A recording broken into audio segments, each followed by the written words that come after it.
to achieve is recognition. You know, we want people to recognize it. That's right. I'm a candidate for governor Tuesday. You don't like Morris, eh? And that's right. I want to retire him. Good idea. Well, appreciate if you'll help me do it. I might. Well, All I got's one vote. well, that'll be very real helpful. I'm tired of it. We need to get this man. All right, I sure will read. Thank you. Appreciate it. You will. There you are.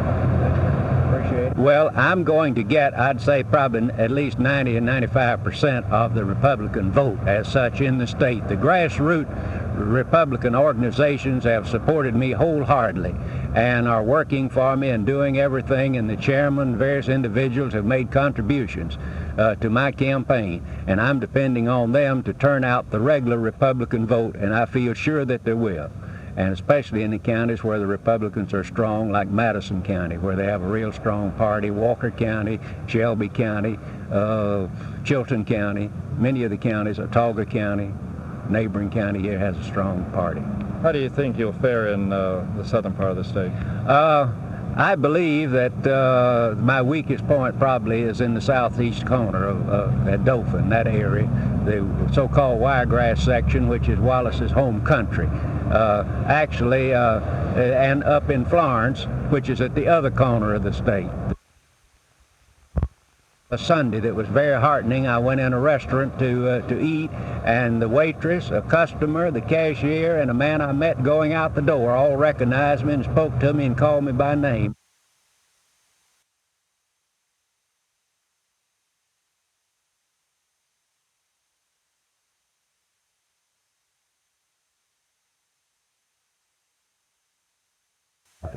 Now, my major objections to the proposed new law for Montgomery are, number one, I believe that any impartial person will tell you that it's going to cost the city a lot of money to pay for the new form of government.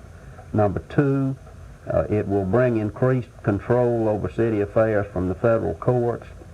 Number three, it is an extremely strong mayor-weak council form of government, so that as long as we have a good mayor, we'd be all right, but if we ever elected one who was not so good, then the city would be in trouble.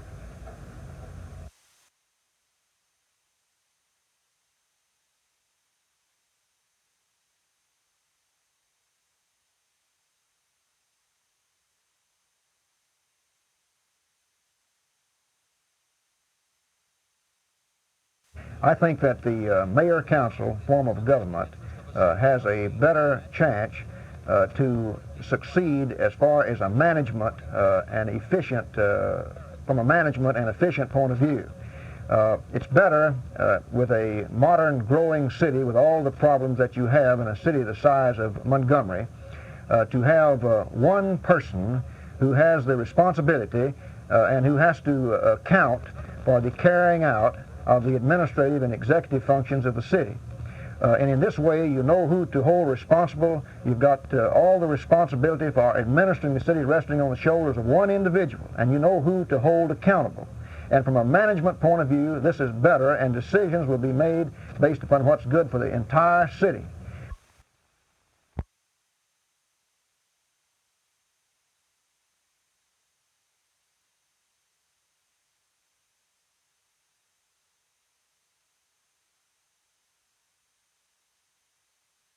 The commission form of government has really become rather unpopular throughout the country. Out of 5,600 municipalities in the United States today, there are less than 250 commission forms of government left. And the reason is that in modern times, with the complications that you have now in the cities that are growing so, like Montgomery, and have the problems Montgomery has, it's better to go to the mayor-council form. And all over the world, this trend has taken place. No question about it. The mayor-council or the council-manager form is much preferred over the commission form of government. People will study the proposal and know what they're voting on, that they'll vote no.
Well, they definitely have a really good passing game, and they like Georgia Tech block well on the corners. And it's just going to take a super effort from everybody to... Are you all going to alter your defensive formations any for that? Not really. We're going to stick to our basic stuff. We just we went over the Georgia Tech film, saw a lot of things we did wrong, which helped, had something to go by.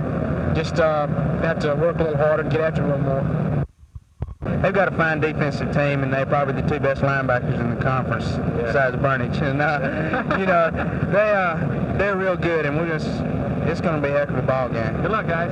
Thank you. Well, we've been very fortunate this year in having a squad that started off with their feet on the ground. It hadn't been any miracle job on the part of we coaches. The football team accepted the idea right at the very beginning that it was their football team. And so they have not been hysterical in their approach to each game as it came upon them. They just went out and did a workmanlike job, Phil, and we feel that's what it's going to take down in Gainesville to win. There's a workmanlike, steady, competitive job, and then any way you play, on the road, at home, if you're playing that kind of football, you have a chance. Most of the time, very poorly. Our kids have grown up a lot, and we've been very pleased with them. I've never enjoyed coaching the ball club anymore, and we have this one. You know, we're 3-3 now, but we're very proud of our 3 wins. We honestly thought we'd be 0-6 at this point, and here we jumped into the battle and done good with everyone we played. And we hope that we do well against Carvin. What do you know about them? Well, they got a good football team. They probably got the best football team in the city. They got some excellent kids who are left over from Carvin from last year, and they got several good boys who came from Lanier. Coach Brock's taken those kids and molded them into a fine offensive unit, good defensive unit, and they've got a good football team.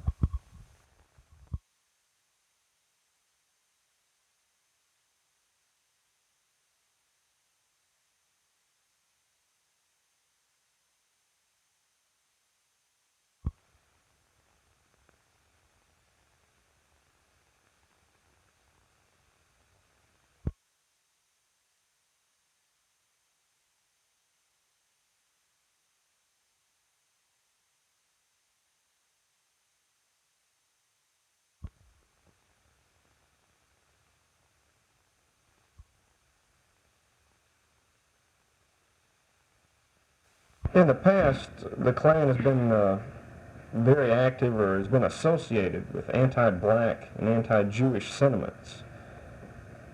What would you say the Klan's position on those feelings are today? I don't think there's been any change at all. There might be a difference in the attitude of expressing yourself. We're not interested in jumping up and hollering nigger, nigger, nigger and creating this emotional instability that's been in the past. However, I think both the black and the white races have recognized the fact that segregation and separation of the races is a must. In the past election or so, in Texas, a Klan organization endorsed a black candidate over a white candidate. Does that reflect any change in the Klan's attitude? Well, first of all, this individual made his endorsement was not a true Klansman. It's a clandestine group that has been dismissed and banished from this organization. And certainly for a man to jump up and say that the Klan is about is going to endorse the Negroes is entirely out of context. However, I find in many instances and situations where I just about seem to endorse some of the philosophies of some blacks, it's some of the pseudo-intellectual liberals that are running under the pretense of a Democrat or a Republican in many areas. But no, this organization certainly is not going to make any endorsements of any blacks. Would you ever consider, you said you might consider, would you ever consider endorsing a black over a white in a certain race? No, I wouldn't.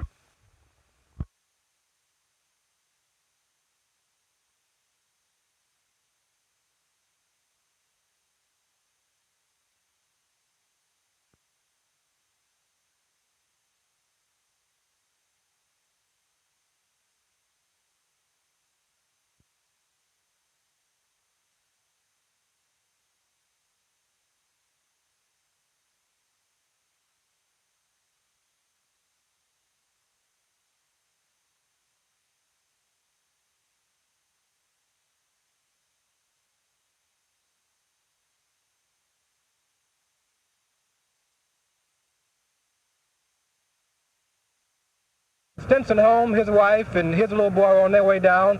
they were on the other block down just as things started. We don't think the police knew that who were in there. We don't think they were really concerned about who were in there. We think they had one thing on their mind, to apprehend the suspects who ran in the station. Our personnel secretary, Gloria Gilmer, she was shot by a ricochet bullet, a 38 slug. They found that to be true. Alfonso K. Dixon here, he was doing everything he could to avoid the gunshots that were being riddled through the building during the time the incident was going on.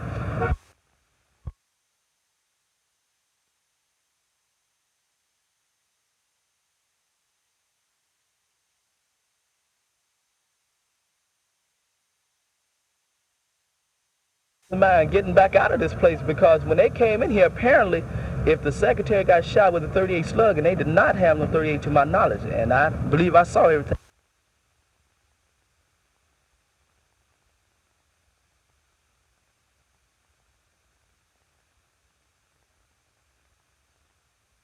The secretary sitting behind me, and we just heard a big boom, sound like an explosion or maybe a shot from a shotgun.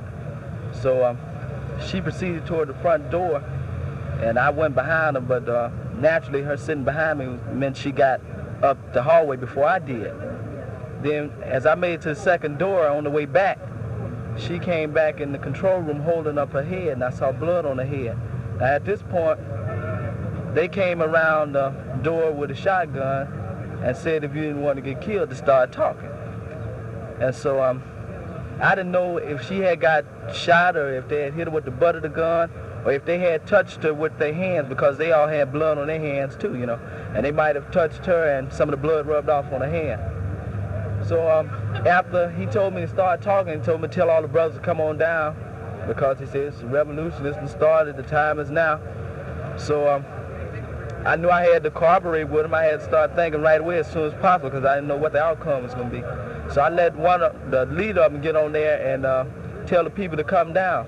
And while he was doing that, I was standing up over and turned my back and told the secretary to go in the bathroom, because our exit is in the bathroom. So she went in there and locked both doors and went on out the back way, which meant that I was the only one left in there.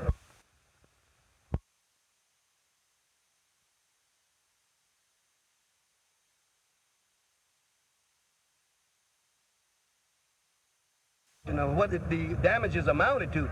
We're talking about what, if you should see the wall in there and see hundreds of bullet holes, then you might change your questions may be directed a little bit different. And he turned himself in about 2:30 this morning, along with his attorney, Mr. Mandel. Subsequently, he was charged on the DA's advice with first-degree murder. And the DA has set his bond at $100,000 along with the other three subjects.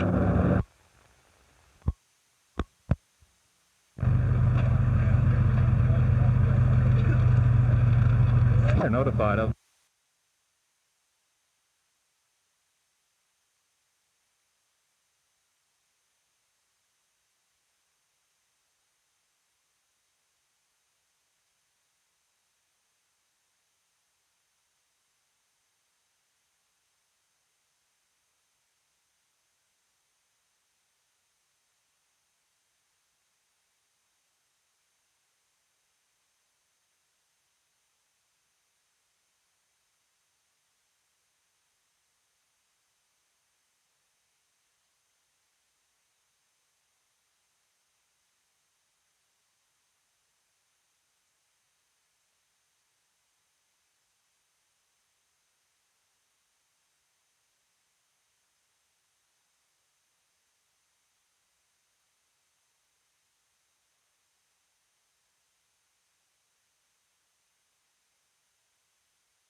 George, there was an explosion in the foyer, apparently an electrical fire. There were 2 injuries.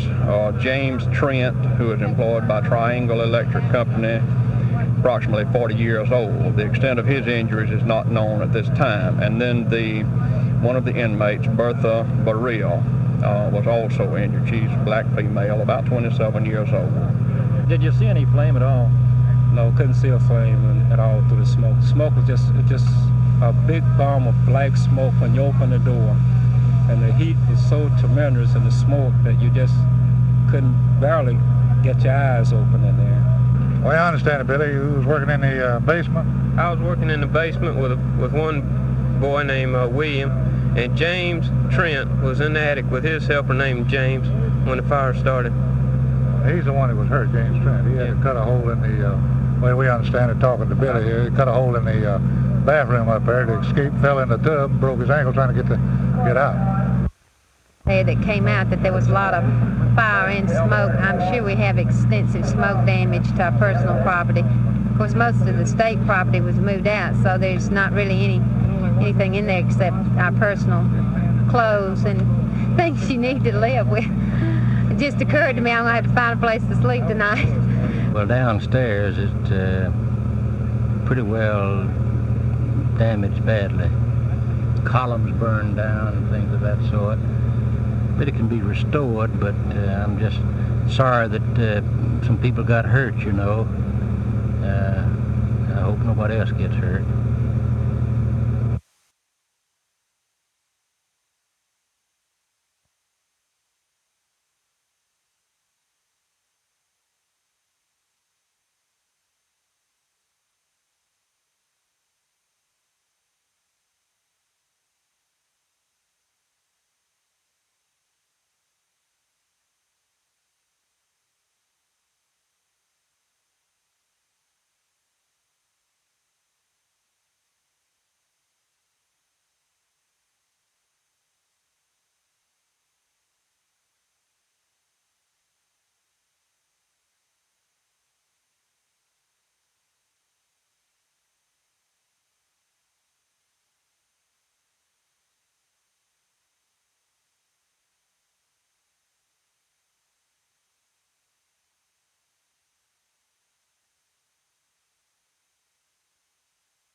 We've been in serious financial conditions for the last several years.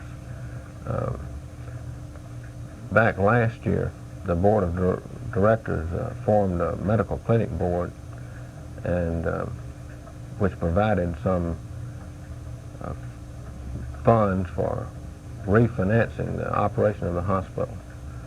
We're not out of danger yet by a long shot, but the board of directors and the hospital administration and the staff, medical staff of the hospital, are all remain optimistic that we can make St. Jude Hospital a viable institution within the community.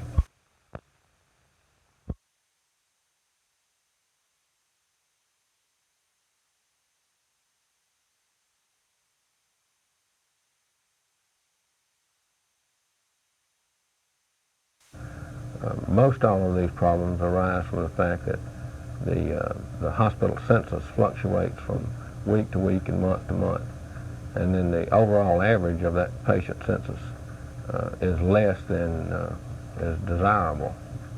If we have 65 or 70 patients per day, we can just about break even, but there's a whole lot more room for improvement in terms of our financial condition if we had 80 or 85 or 90 patients per day. How many beds do you have here? 128 hospital beds that are available for occupancy. plus the 50 beds in our Exceptional Children's Center. Those 50 beds stay about 100% occupied. Is the problem area the medical and surgical patients? That's true, right, especially the medical and surgical patients. Our psychiatric unit runs a fairly good occupancy on a fairly stable basis. The problem comes with medical and surgical fluctuations in the numbers of patients.